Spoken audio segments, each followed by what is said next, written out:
Hello there, and welcome to this video tutorial. This is a continuation of Paths 1, and it's surprisingly called Paths 2.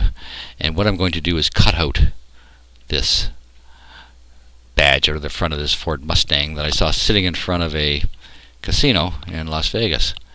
I should have used a flash, and I would have got rid of this blue stuff, but I didn't know I was going to use this for the pen tool. Now, I've already done this video once, and it was incredible, witty, full of incredible information, including the meaning of life.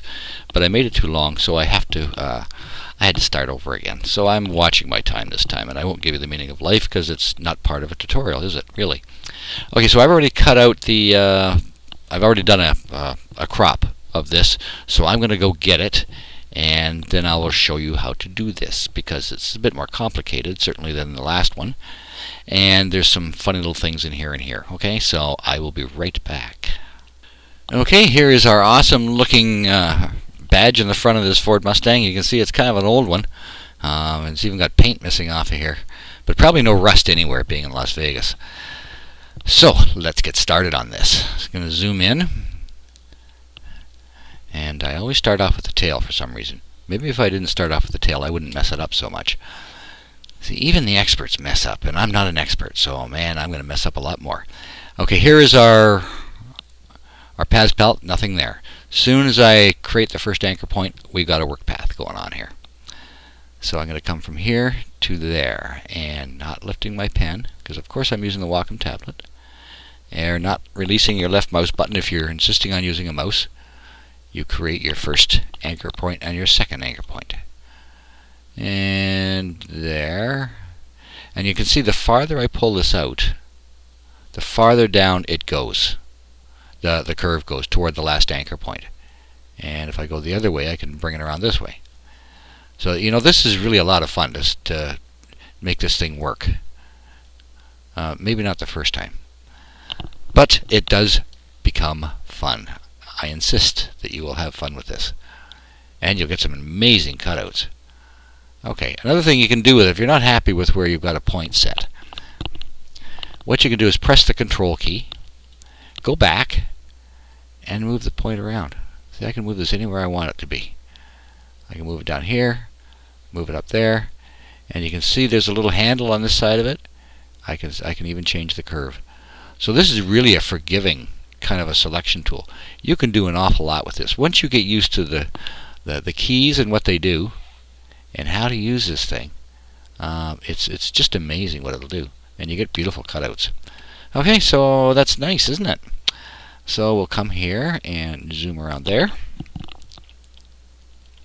and down here, and down here, and up to here, because I'm running into my tool thing there. Okay, let's get rid of that, and let's pan across a bit here. You can see our little work path here is coming along. It's getting bigger. Every time I add something in, it gets a bit bigger. And we'll put that one in there. There. And what you want to make sure, too, is that as you go from point to point, that you don't get something like this going on, where you suddenly get a big dip from one anchor point to the next. So you're not only watching where this is going, you're watching where how your last anchor points are meeting. Okay, so rather than do this whole thing and try and talk my way through it, I'm going to pause this and I'm going to do it. I'm going to finish it. Then I'll come back. And there's my horse. Now I named it horse for one reason. If I want to save this file and not continue, when I reload the file, if it has a name other than work path, it'll save with the file. So that's a real advantage. You ever tried that with the selection? Okay, so I'm going to highlight this, and you can see the path is showing up. And yeah, it's all around, and I got around the thing here. So there we go. Now what we want to do is we want to take this out, and we want to take this out. So the first thing we have to do is make a new path, and get the tool. Now this one's a fairly straightforward one that I've messed up about 10 times now. So we're going to make a little path there. Make a little path here.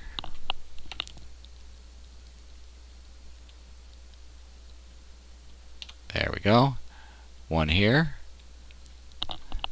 and one up there. Okay, so there's a path. Now I've got this part in here to do. Make a new path, and you can see that's called path 2. And I think I'll zoom in a bit here. Okay, get my tool. I'll start here. I'm just going to make a whole bunch of quick fat straight lines. If I hold the shift key, it constrains it to up and down straight, or left and right straight. But I'm not doing that. I'm just zooming around here, because I don't want to run out of time. I don't want to do another incredible tutorial and run out of time. That's annoying. Okay, we're going to have to curve that guy. Whoops! Okay, so I've made a mistake. I have to fix it. So I'm going to go over to my Delete Anchor Point tool. Delete that anchor point. Come on, I'll show you where it is. It's right here. Delete the anchor point. There. And now back to here. So you can recover from errors, which I learned how to do fairly quickly. Okay, there we go. Got that anchor point done. Hope this doesn't put me behind in time. Oops, wrong key. And we'll make a little there. And over to here. Okay, so there's another path. So now we have the 3 paths. Now I can go to the horse, and this button is make a selection out of it, and you can see it's now a selection. Now I'm going to go to path 2, and I'm going to right click on it, or control click macking, and it says feather radius, all that. Here's the important thing, so subtract from the selection. Okay. And path 2, right click, make a selection, subtract from the selection. Yeehaw, I did it without messing it up. Okay, now we're going to go to the layers palette, and we're going to hit Control or Command J, and that makes a new layer out of this. So if I turn that off, there's my horse, and you can see it is a cutout. Now, of course, we need to do something with this, don't we? We need to let's see, add a new layer in the background. And what do we do with it? How about we put a gradient on here? What would be a nice gradient? I don't know. Okay, and we'll get our gradient tool, which is here. Up here at the top, I'm going to make sure it's a kind of a radial thing. And I think I've got this sitting right. And let's see, there we go. Doesn't that look nice?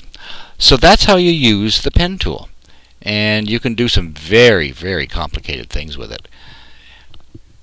And you can do some fairly easy things. Now, just to show you that I do in fact have this thing cut out, I've just moved that around a bit so you can see that it is in fact cut out. Yeah, you can do some really, really nice heavy duty selecting with it. As I said, I'm working on a little motorcycle, taking out each individual spoke, so I'll probably end up with like 150 paths by the time I'm done. But eventually I'll get it done, put it on my website. So I hope you've enjoyed this. I hope you find it useful and fun and interesting.